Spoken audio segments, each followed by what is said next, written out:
Hey everybody, lots and lots of years ago when my kids were little, a friend of mine shared this recipe with me of how to make white bean chili, and it has been in a staple in our house ever since. Thank you, Lee. It is still one of our favorites, and I'm going to show you how to make it.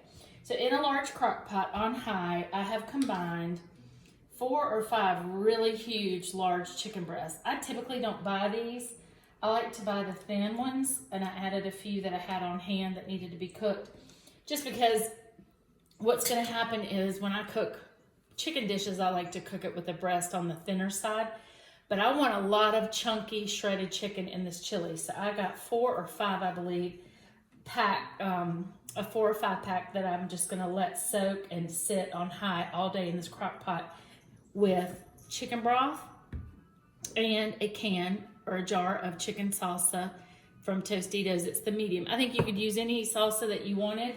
The recipe used to call for a black bean and corn salsa from Harris Teeter Traders, and I cannot find it anymore. So I've combined the black beans along with the white beans in this chili recipe. So I have 2 cans of white beans.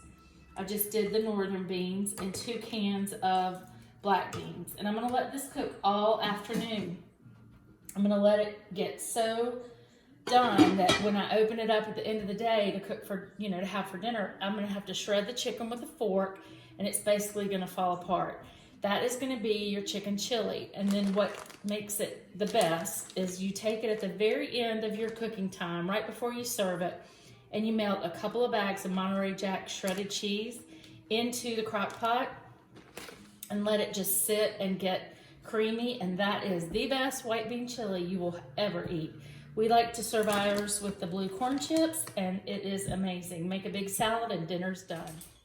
So here's what it looks like when the chicken has cooked down and it's made this yummy stew, kind of brothy chicken chili, and we're going to add a bag of the Monterey Jack just to get it creamy.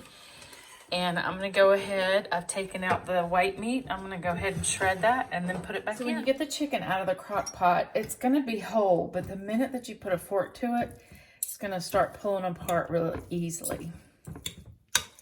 This is how shredded chicken is made in a crock pot, and basically it stays so moist that it's just the best way to do it. I know I've cooked it on top of the stove before and shredded it, but there's nothing like a slow cooked chicken in the crock pot with all the broth and the flavors.